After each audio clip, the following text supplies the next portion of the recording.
Assalamualaikum warahmatullahi wabarakatuh. Pada video kali ini saya mau membahas materi PPKN kelas 12 tentang peran lembaga penegak hukum di Indonesia. Nah, kita mau membahas satu persatu dari lembaga penegak hukum. Yang pertama ada Kepolisian Republik Indonesia atau disebut Polri. Yang kedua ada Kejaksaan Republik Indonesia. Yang ketiga ada Hakim. Yang keempat ada advokat atau biasa disebut dengan penasehat hukum. Yang kelima ada KPK, Komisi Pemberantasan Korupsi. Mari kita bahas dari gambar yang pertama, yaitu Kepolisian Republik Indonesia atau biasa disebut dengan Polri. Nah, kalian tentunya sering bertemu dengan anggota kepolisian. Nah, peran yang mereka tampilkan itu bermacam-macam.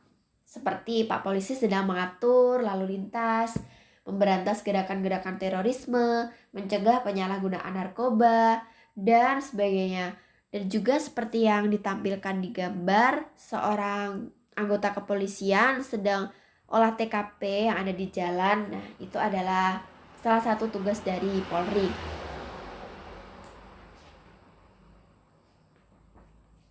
Polri itu sendiri sebagai penyidik utama yang menangani setiap kejahatan. Nah, untuk Polri itu sendiri sudah diatur di dalam Undang-Undang Dasar NRI tahun 1945 pasal 30 ayat 4 pertahanan dan keamanan. Kalian bisa buka Undang-Undang dasarnya. Dan untuk lebih lanjut mengenai Kepolisian Republik Indonesia sudah diatur di dalam Undang-Undang RI nomor 2 tahun 2002 tentang Kepolisian Republik Indonesia. Nah, Kepolisian Republik Indonesia itu sendiri merupakan lembaga negara yang berperan dalam memelihara keamanan dan ketertiban masyarakat, menegakkan hukum, serta memberikan perlindungan, pengayoman, dan pelayanan kepada masyarakat dalam rangka terpeliharanya keamanan dalam negeri. Nah, lanjut, Kejaksaan Republik Indonesia. Nah, ini adalah lembaga negara yang melaksanakan kekuasaan negara khususnya di bidang penuntutan. Penuntutan itu merupakan tindakan jaksa untuk melimpahkan perkara pidana ke pengadilan negeri yang berwenang dalam hal dan menuntut cara yang diatur dalam undang-undang dengan permintaan supaya diperiksa dan diputus oleh hakim di sidang pengadilan. Kejaksaan Republik Indonesia itu sendiri diatur dalam Undang-Undang RI nomor 16 tahun 2004 tentang Kejaksaan Republik Indonesia. Nah, untuk mengefektifkan perannya, lembaga kejaksaan di Indonesia ini memiliki 3 tingkatan. Yang pertama ada Kejaksaan Agung di tingkat pusat yang dipimpin oleh seorang jaksa agung. Yang kedua ada Kejaksaan Tinggi, itu berada di tingkat provinsi yang dipimpin oleh seorang kepala kejaksaan tinggi atau Kajati. Yang ketiga ada Kejaksaan Negeri yang letaknya di kota atau di kabupaten yang dipimpin oleh seorang kepala kejaksaan negeri atau Kajari.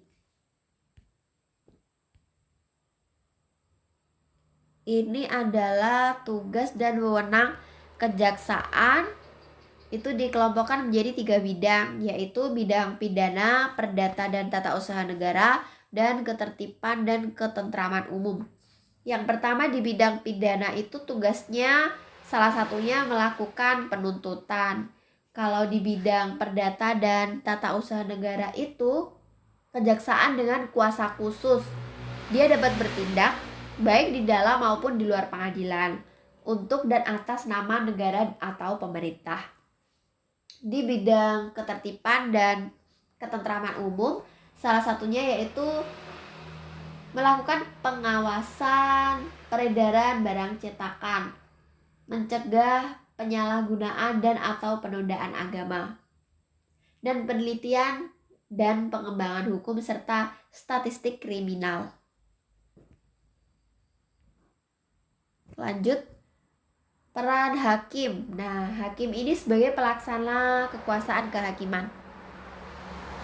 Hakim adalah seorang pejabat peradilan negara yang diberi wewenang oleh undang-undang untuk mengadili.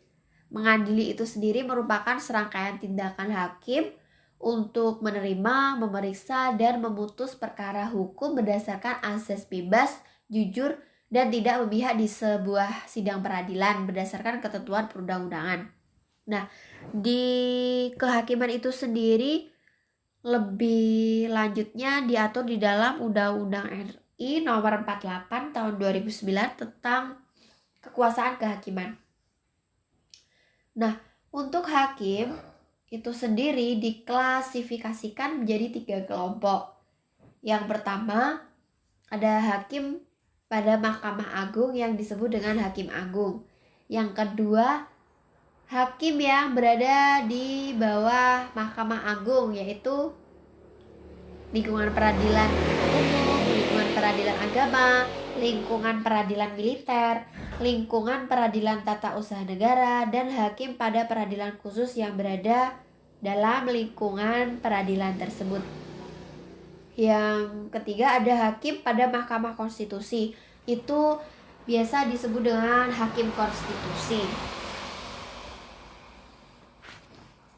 Lanjut ada advokat. Advokat itu sendiri biasa disebut dengan penasehat hukum. Seperti yang ada di gambar ini ada seorang pengacara Indonesia yang bernama Bang Hotman Paris ya. Ini pastinya sangat terkenal sekali. Advokat itu sendiri adalah orang yang berprofesi memberikan jasa hukum baik di dalam maupun di luar pengadilan. Jasa hukum yang diberikan itu berupa konsultasi hukum, bantuan hukum, menjalankan kuasa, mewakili, membela, mendampingi, dan melakukan tindakan hukum. Nah, untuk advokat itu sendiri diatur di dalam Undang-Undang RI Nomor 18 Tahun 2003 tentang advokat. Next, yaitu KPK, Komisi Pemberantasan Korupsi. Nah, ini yang biasanya paling dibicarakan ya. KPK, dia adalah sebuah lembaga komisi pemberantasan korupsi yang pastinya saat ini di Indonesia yang sedang marak korupsi. Dan KPK itu sendiri dibentuk pada tahun 2003 berdasarkan Undang-Undang RI Nomor 30 Tahun 2002 tentang Komisi Pemberantasan Tindak Pidana Korupsi. Nah, dari tujuan dibentuknya KPK itu untuk mengawasi, menanggulangi, dan memberantas korupsi. Tugasnya yaitu salah satunya mengkoordinasi penyelidikan, penyidikan, dan penuntutan tindak pidana korupsi. Jadi KPK itu istimewa ya, dia bisa menyelidiki, dia bisa melakukan penyidikan, bisa melakukan penuntutan juga. Nah, dalam melaksanakan tugas dan wewenangnya, sebuah lembaga KPK memiliki 5 azas, yaitu yang pertama, kepastian hukum, yang kedua, keterbukaan, yang ketiga, akuntabilitas, yang keempat, kepentingan umum, yang kelima, proporsionalitas. Nah, itu adalah beberapa lembaga-lembaga yang di Indonesia yang ditugaskan sebagai lembaga penegak hukum dalam menjamin keadilan dan kedamaian Indonesia. Sekarang tugas kalian yaitu memberikan kesimpulan dari materi ini. Silahkan berikan kesimpulan dan dikumpulkan ya. Baik, itu materi yang kita bahas pada video kali ini. Apabila ada kurang lebihnya, saya mohon maaf. Terima kasih. Assalamualaikum warahmatullahi wabarakatuh.